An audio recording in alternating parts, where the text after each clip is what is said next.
Welcome to a documentary experience defined by absolute transparency. We guarantee that the upcoming scenes are entirely unfiltered and unedited.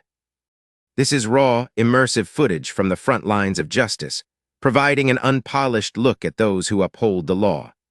Step out of the car, now! Officer, I've complied with everything. Please explain why. Don't question me. Hands where I can see them. My hands are visible. I'm asking for the reason for You this think stop. you're above the law? You people always do. I am a federal... The dashboard camera captured everything, every single word, every gesture, every moment that would completely destroy one man's life while vindicating another's dignity.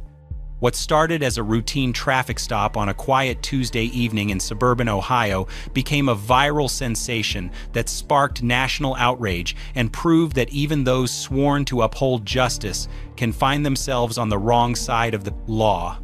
Judge Samuel Richardson had been on the federal bench for 12 years. At 53 years old, he was respected by colleagues, feared by criminals, and known throughout the legal community as a no-nonsense jurist who believed deeply in the rule of law.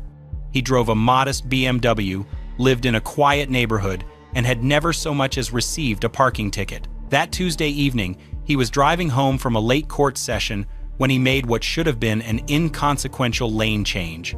Officer Derek Collins had been patrolling the same stretch of highway for 8 years. At 39, he was a veteran of the force with what his supervisors called a solid record. What they didn't know, what nobody knew until that night, was that Collins harbored deep-seated prejudices that would soon be exposed in the most public way possible. He saw the BMW change lanes and decided to follow it, not because anything was wrong, but because something about the driver bothered him. The traffic stop began normally enough. Collins activated his lights, and Judge Richardson immediately pulled over to the shoulder. He placed his hands on the steering wheel, exactly as anyone who understands police encounters should do. He waited calmly as Collins approached the vehicle, probably thinking this would be over in 5 minutes with a simple warning or minor citation. Collins knocked on the driver's side window with his flashlight, harder than necessary. Judge Richardson rolled down the window and greeted the officer politely, asking what he could do for him. Collins immediately demanded to see license and registration. His tone was sharp, aggressive, completely inappropriate for what should have been a routine interaction. Judge Richardson reached slowly for his wallet, announcing his movements as he did so. When Collins saw the judge's identification, something shifted in his demeanor. The name Samuel Richardson meant nothing to him, but seeing that this was clearly an educated, successful man seemed to trigger something ugly inside the officer. Instead of explaining why he had made the stop, Collins began asking increasingly personal questions. Where was he coming from? Where was he going? What did he do for work? Judge Richardson answered each question patiently, professionally. He explained he was returning home from court. Collins asked what kind of court. The judge explained he was a federal judge. This should have ended the encounter immediately. Instead, it escalated it. Collins stepped back from the vehicle and ordered Judge Richardson to step out of the car. There was no legitimate reason for this command. The judge had committed no crime, shown no signs of impairment, and posed no threat. But Collins was now operating on pure prejudice and power, a dangerous combination that would prove catastrophic. Judge Richardson complied with the order, but asked why he was being asked to exit his vehicle. Collins didn't provide an explanation. Instead, he told the judge to place his hands on the hood of the car. Again, Judge Richardson complied, though he continued to ask what law he had allegedly violated. This is when Collins made his first major mistake. Rather than explaining the reason for the stop or conducting himself professionally, he began making comments about the judge's car, his clothes, and his neighborhood. He suggested that someone like Judge Richardson couldn't possibly afford such a nice vehicle legitimately. The implication was clear and deeply offensive. Judge Richardson maintained his composure, but his voice became firmer. He identified himself clearly as a federal judge and asked Collins to explain the basis for the stop. Collins responded by claiming the judge was being confrontational and uncooperative. Anyone watching the dashboard footage later would see that Judge Richardson was neither of these things. Collins then made his second major mistake. He called for backup, claiming he had a hostile subject who was refusing to cooperate. This was completely false, and the dashboard camera proved it. Judge Richardson stood calmly with his hands on his vehicle, speaking in measured tones, asking reasonable questions about why he was being detained. When the backup unit arrived, Collins briefed the second officer, Sergeant Lisa Rodriguez, telling her the driver was being difficult and might be under the influence of something. Rodriguez looked at the judge, who was clearly sober, well-dressed, and cooperative, and immediately sensed something was wrong with Collins's story. Rodriguez approached Judge Richardson and asked him calmly to explain his side of what was happening. The judge identified himself again and explained that he had been pulled over for an unexplained lane change and was now being detained without cause. Rodriguez asked to see his identification, and when she saw his credentials, her expression changed completely. She walked back to Collins and spoke to him in hushed tones, clearly trying to de-escalate the situation. She suggested they could handle this with a simple warning, and everyone could go home. Collins refused. He was too deep into his power trip now, too committed to the narrative he had created in his mind about putting this uppity driver in his place. What happened next shocked everyone who later saw the footage. Collins approached Judge Richardson again and told him he was going to search his vehicle. When the judge asked on what grounds, Collins claimed he smelled marijuana. This was another lie that the camera would expose. Judge Richardson had never used drugs in his life, and there was certainly no odor coming from his vehicle. Judge Richardson, drawing on his legal expertise, clearly stated that he did not consent to any search of his vehicle. He explained that Collins lacked probable cause and that any search would violate his constitutional rights. This should have ended the matter. Instead, it enraged Collins further. The officer stepped closer to the judge, invading his personal space in an intimidating manner. He told Judge Richardson that he could do this the easy way or the hard way. The judge remained calm and repeated that he did not consent to a search and wanted to speak to a supervisor. Collins then made the decision that would end his career and change his life forever. He reached for his weapon. The dashboard camera captured the exact moment when Collins drew his service pistol and pointed it directly at Judge Richardson. The federal judge, faced with a loaded weapon aimed at his chest, slowly raised his hands. His voice remained steady as he asked Collins to please lower his weapon and explain what crime he believed had been committed. Sergeant Rodriguez immediately drew her own weapon, but not to support Collins. She aimed it at her fellow officer and shouted for him to holster his gun immediately. She radioed for additional units and a supervisor, her voice urgent and concerned. She understood that Collins had just committed a career-ending, potentially life-threatening mistake. Judge Richardson, even with a gun pointed at him, continued to speak calmly.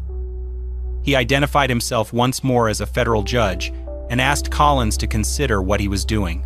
He explained that this was being recorded and that pointing a weapon at a citizen without justification was a serious crime. Collins seemed to realize the gravity of his actions, but instead of de-escalating, he doubled down.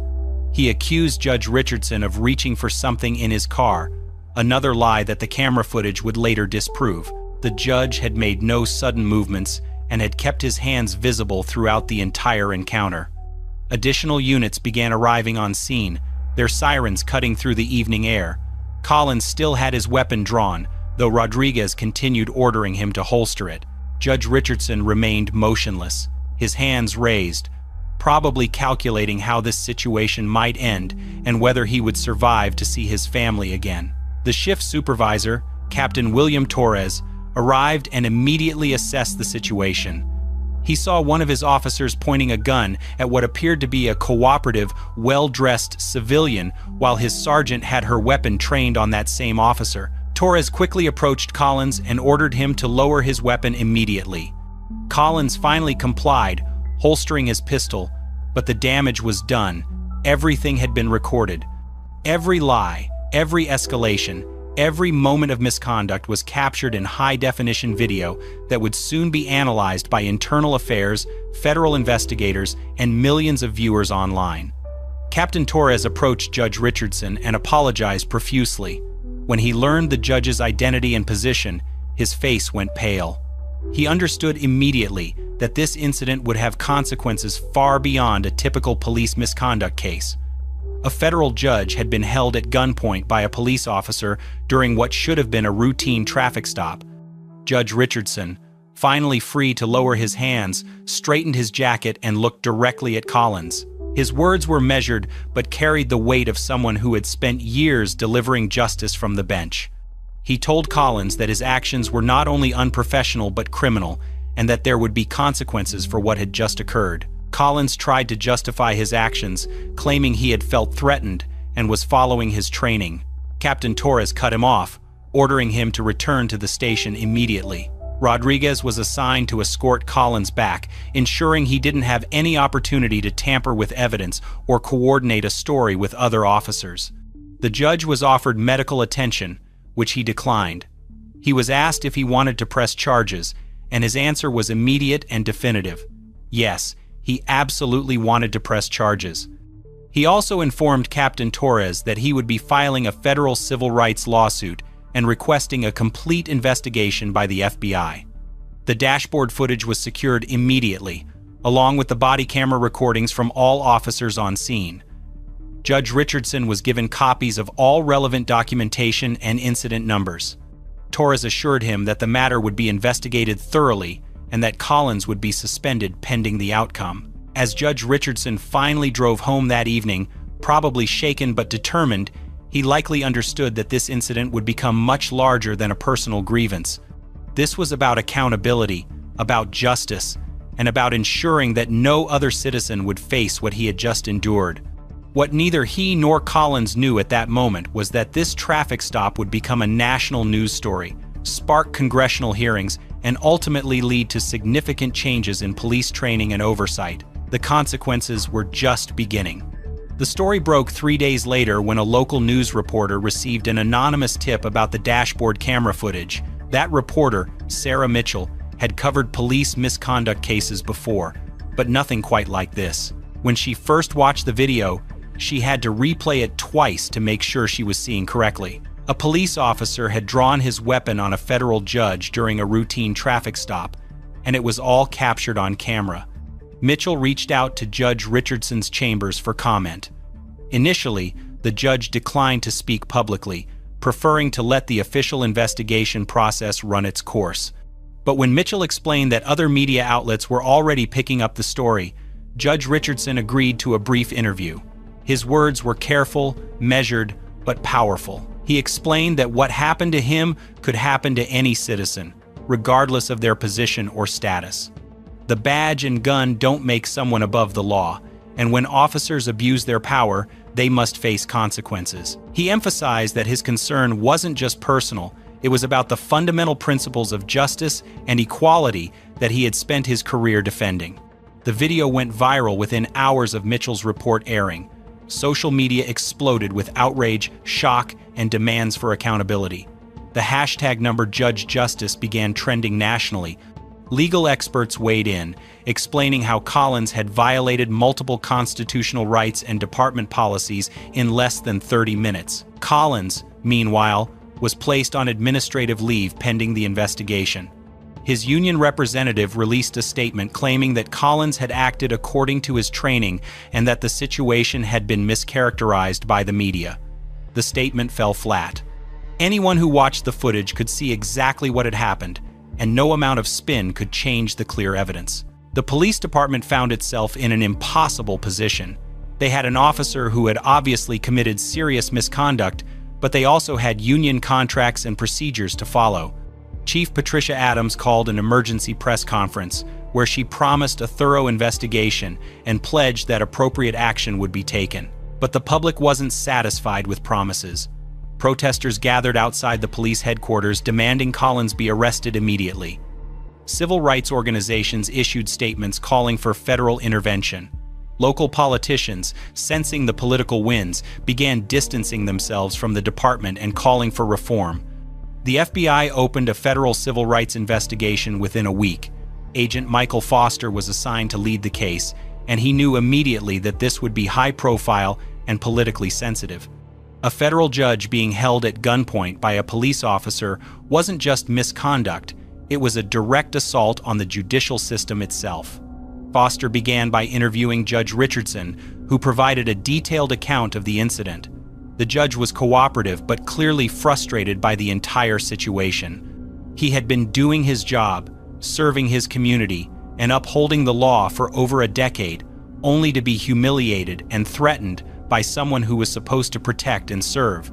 Next, Foster interviewed Sergeant Rodriguez, who had witnessed the entire encounter. Rodriguez was clearly troubled by what she had seen. She explained that Collins had escalated the situation unnecessarily and that his decision to draw his weapon was completely unjustified. She confirmed that Judge Richardson had been cooperative throughout the encounter and had posed no threat whatsoever. Captain Torres corroborated Rodriguez's account. He told Foster that in his 25 years of police work, he had never seen such an obvious case of misconduct. Collins had violated every principle of professional policing and had endangered both the judge and his fellow officers through his reckless behavior. When Foster finally interviewed Collins, the disgraced officer's story kept changing. First, he claimed he had smelled marijuana and felt threatened.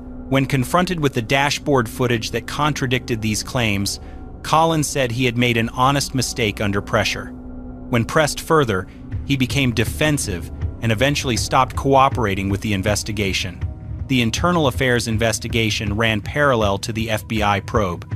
Detective Amanda Clark was assigned to review Collins' entire career, looking for patterns of behavior that might have been overlooked previously. What she found was disturbing.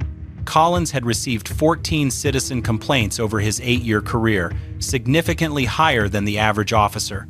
Most had been dismissed after cursory investigations, but reading them together revealed a troubling pattern. Collins consistently targeted minority drivers for pretextual stops, used excessive force during arrests, and showed disrespect toward citizens who questioned his authority. One complaint from 2 years earlier was particularly relevant. A black businessman had been stopped by Collins for allegedly speeding, though the man's GPS showed he was traveling at the posted limit. Collins had demanded to search the vehicle, and when the driver refused, Collins had threatened to call for drug dogs and make him wait for hours. The complaint had been dismissed because there was no video evidence, and it was the citizen's word against the officers. Another complaint involved a Hispanic family returning from vacation. Collins had stopped them, claiming their temporary license plate looked suspicious. He had ordered the entire family out of the vehicle, including 3 young children, and searched their belongings on the side of the highway. Nothing illegal was found, but the family was humiliated and traumatized by the experience. Again, the complaint had been dismissed. Detective Clark realized that the department had ignored a clear pattern of misconduct, allowing Collins to continue his discriminatory practices until he finally went too far with the wrong person. Judge Richardson wasn't just another victim, he was someone with the knowledge, resources, and platform to demand accountability. The district attorney faced intense pressure to file criminal charges against Collins. Prosecutors reviewed the evidence and determined that Collins could be charged with assault with a deadly weapon, false imprisonment, violation of civil rights under color of authority, and official misconduct. Each charge carried serious penalties, including potential prison time. Collins's attorney tried to negotiate a plea deal, but the DA's office was unwilling to accept anything less than a felony conviction with jail time. The case was too high profile, the evidence too clear, and the public too outraged for a slap on the wrist. Judge Richardson's civil lawsuit was filed 6 weeks after the incident. His legal team, led by renowned civil rights attorney David Kim, sought damages not just for the judge's personal trauma, but for the systemic violations of constitutional rights that Collins's pattern of behavior represented. The lawsuit named Collins individually, but also the police department and the city, arguing that their failure to properly train, supervise, and discipline Collins had enabled his misconduct to continue unchecked. They demanded punitive damages that would send a clear message about the cost of allowing racism and abuse of power to flourish within law enforcement. Collins' personal life began unraveling as quickly as his professional one. His wife filed for divorce, citing the stress and embarrassment of being married to someone accused of such serious misconduct. His children faced bullying at school from classmates who had seen their father's actions on social media. The family home was vandalized with graffiti calling Collins a racist and demanding justice. Financially, Collins was devastated. Legal fees mounted as he tried to defend against both criminal charges and the civil lawsuit. His police union provided some support, but their resources were limited, and they were increasingly reluctant to defend such obvious misconduct. Collins was forced to sell his house and move his family to a smaller apartment across town. The psychological toll was equally severe. Collins had built his identity around being a police officer, seeing himself as a protector of the community. Now he was universally reviled as a symbol of everything wrong with American policing. He began drinking heavily and isolated himself from former colleagues who no longer wanted to be associated with him. Meanwhile, Judge Richardson continued his judicial duties with quiet dignity. He refused most media requests, preferring to let the legal process speak for itself. But colleagues noted that the incident had affected him deeply. He spoke more frequently about civil rights issues from the bench and seemed more aware of the power dynamics inherent in the justice system. The case became a teaching moment for law schools across the country. Professor Elena Santos at Northwestern University used the dashboard footage in her constitutional law classes to illustrate how quickly a routine encounter can escalate into a federal civil rights violation. Her students were shocked by the clear evidence of racial profiling and abuse of power. Police departments nationwide began reviewing their own training protocols and complaint procedures, fearful of facing similar scandals. The Collins case had shown how expensive and damaging it could be to ignore patterns of misconduct. Several departments implemented new policies requiring supervisory approval for vehicle searches and mandatory body cameras for all officers. Civil rights organizations seized on the case as evidence of the need for broader police reform. They organized rallies and lobbied for legislation that would make it easier to prosecute officers who violate citizens' rights. The case became a rallying cry for activists who had long argued that police accountability was more rhetoric than reality. 3 months after the traffic stop, Collins was formally indicted on all charges. The grand jury had deliberated for less than 2 hours before voting unanimously to indict. The evidence was overwhelming, and several grand jurors later said they were shocked that such behavior had been allowed to continue for so long. Collins' trial was scheduled for 6 months later, giving both sides time to prepare their cases. But everyone involved knew that the dashboard camera footage would be the key evidence, and it told a story that no defense attorney could credibly dispute. The consequences of that Tuesday evening traffic stop were still unfolding, but one thing was already clear. A 30-minute encounter had changed multiple lives forever and sparked a national conversation about police accountability that would continue long after the legal proceedings concluded. The media attention intensified as more details emerged about Collins' history. Investigative journalists began digging deeper into his personnel file, uncovering incidents that painted a disturbing picture of an officer who had been allowed to operate with impunity for far too long. Television news programs featured legal analysts explaining how the case represented a perfect storm of police misconduct, systemic failure, and digital evidence that couldn't be disputed or explained away. Collins' defense team, led by veteran criminal attorney Robert Hayes, faced an almost impossible task. How do you defend the indefensible when it's all captured on high-definition video? Hayes knew that traditional defense strategies wouldn't work here. He couldn't claim the footage was doctored or taken out of context.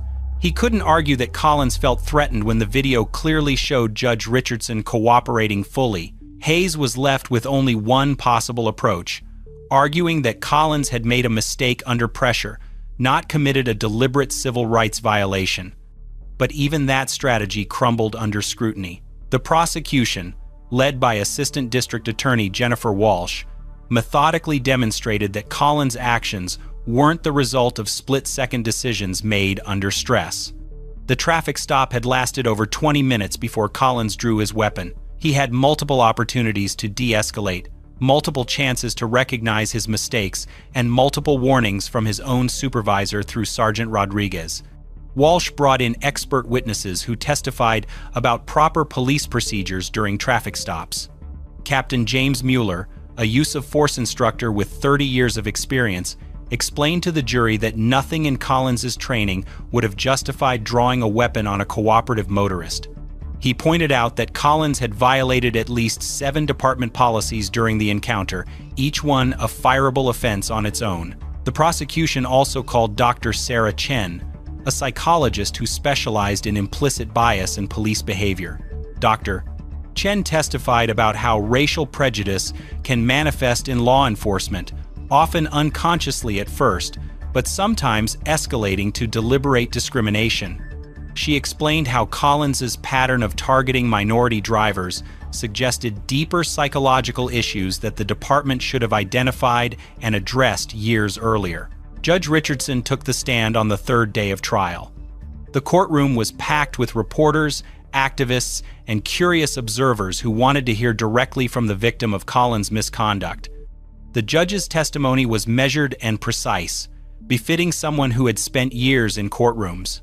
He described the encounter in clinical detail, explaining how Collins had escalated the situation at every turn despite his complete cooperation. Under cross-examination, Hayes tried to suggest that Judge Richardson had been confrontational or threatening in some way. The strategy backfired spectacularly. The judge calmly referenced specific timestamps from the dashboard footage, pointing out exactly when he had asked polite questions, when he had complied with commands, and when he had identified himself as a federal judge. Hayes' questions only served to highlight how professional and restrained Judge Richardson had been throughout the ordeal. The defense called character witnesses for Collins, including his former training officer and several colleagues who testified about his dedication to the job. But their testimony felt hollow against the weight of the video evidence and the pattern of complaints that had emerged during the investigation. One witness, Officer Gary Stevens, admitted under cross-examination that he had heard Collins make racially insensitive comments in the past, but had never reported them. Collins himself never took the stand. Hayes advised him that his changing story and defensive attitude would likely make things worse with the jury. Instead, the defense tried to argue that Collins had been inadequately trained and supervised, essentially throwing the police department under the bus in hopes of reducing his individual culpability. The strategy didn't work. After deliberating for just 4 hours, the jury returned guilty verdicts on all counts. The foreman, a middle-aged accountant named William Park, later told reporters that the video evidence was so clear that there was really nothing to debate. Collins had violated Judge Richardson's rights, period. The only question was whether his actions were criminal, and the jury unanimously agreed they were. Collins showed no emotion as the verdicts were read. His wife, who had attended every day of the trial despite their pending divorce, broke down crying. She later told reporters that she still loved the man she married, but couldn't recognize the person she saw in that dashboard camera footage. Sentencing was scheduled for 6 weeks later. Under state guidelines, Collins faced up to 8 years in prison for the most serious charges. The prosecution requested the maximum sentence, arguing that Collins had not shown remorse and that his position of trust made his crimes particularly egregious. The defense pleaded for leniency, claiming that Collins had already lost everything and that prison time would serve no constructive purpose. Judge Harrison Mills, who presided over the criminal trial, had known Judge Richardson professionally for several years. He recused himself from determining the sentence to avoid any appearance of bias, and the case was reassigned to Judge Patricia Vance.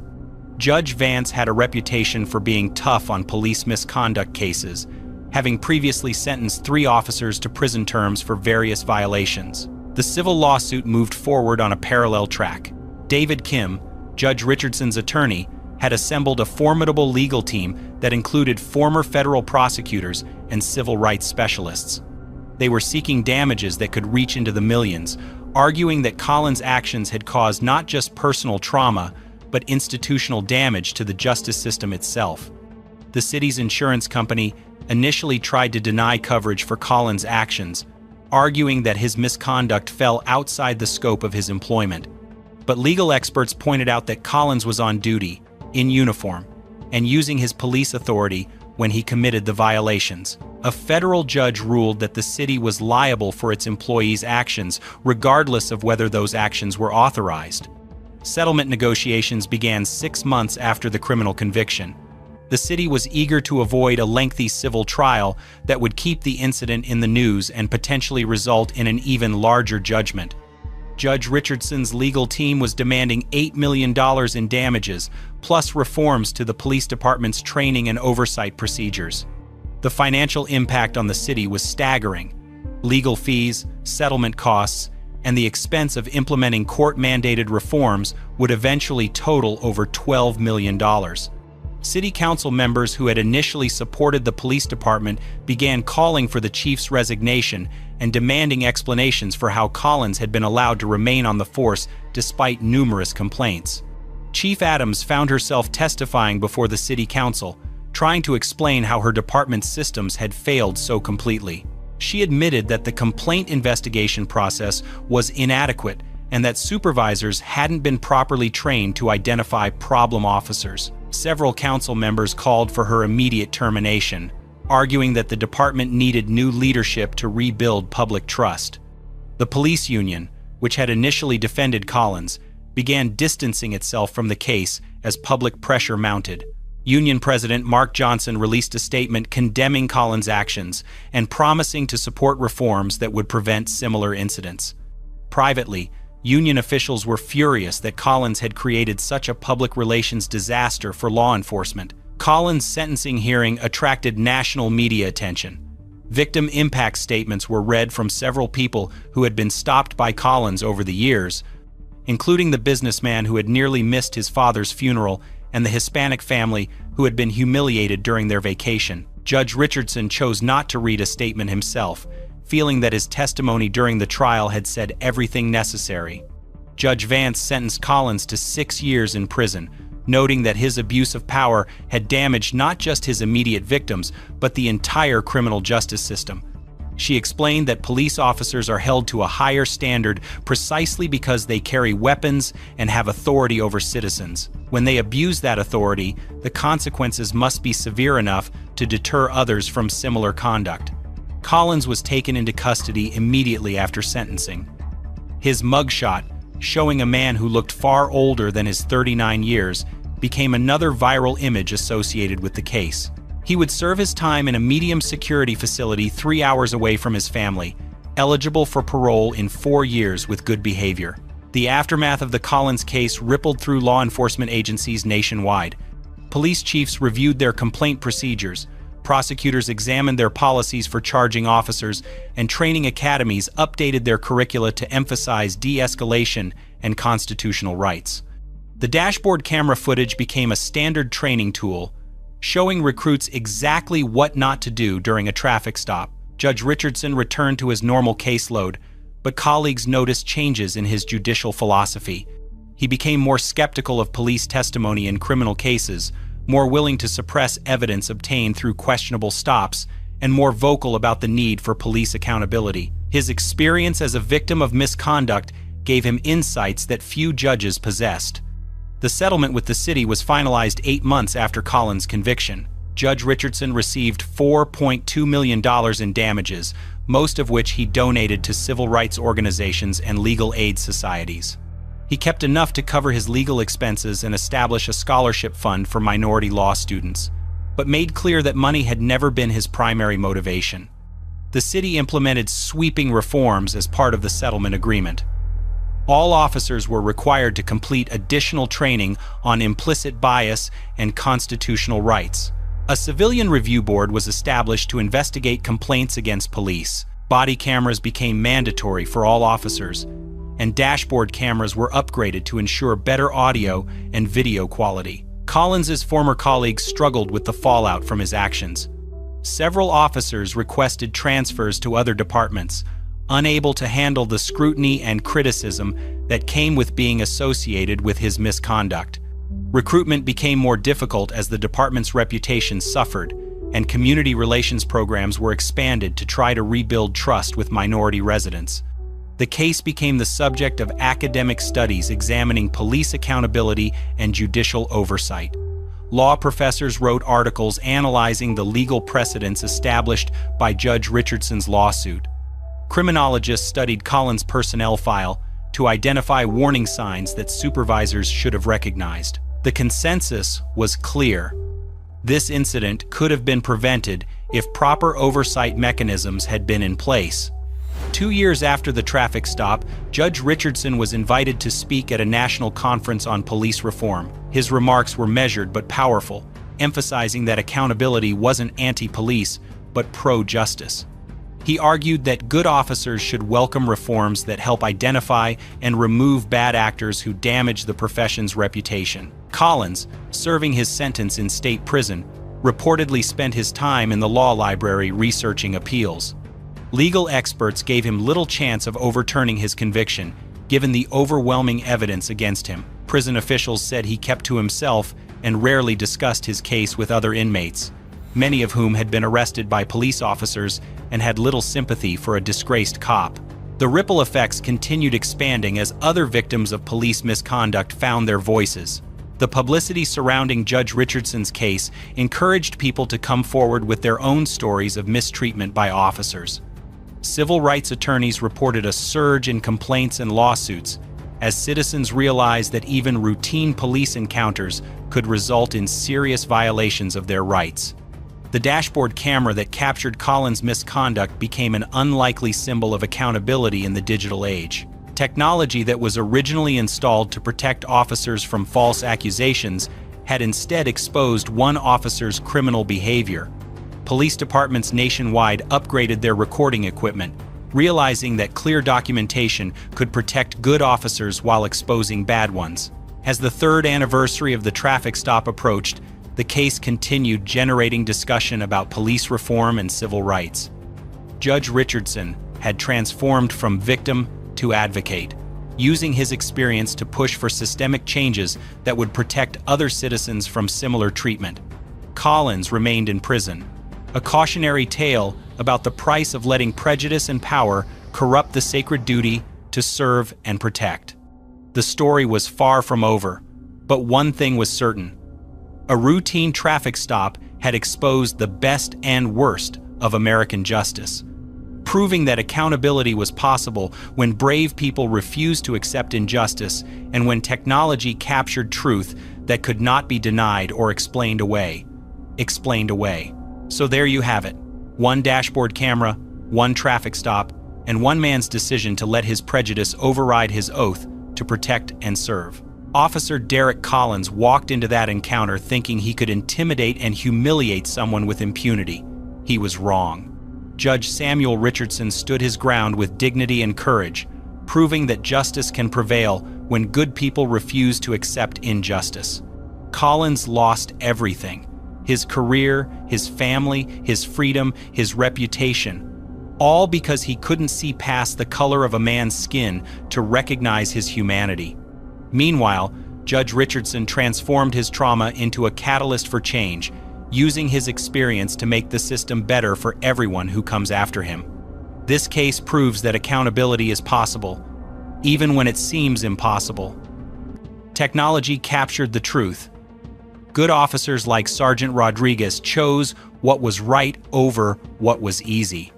The justice system worked the way it's supposed to work, and citizens across the country learned that their rights matter, regardless of who tries to violate them. The next time you see a traffic stop, remember this story. Remember that every encounter between police and citizens is an opportunity for justice or injustice, respect or abuse, accountability or cover-up. And remember that sometimes, just sometimes, the arc of justice bends exactly the way it should. Thanks for watching. If this story opened your eyes or changed how you think about police accountability, let me know in the comments. And don't forget to subscribe because stories like this matter, and they need to be told. If you think this situation was bad, wait until you see what happens in the case on the right-hand side.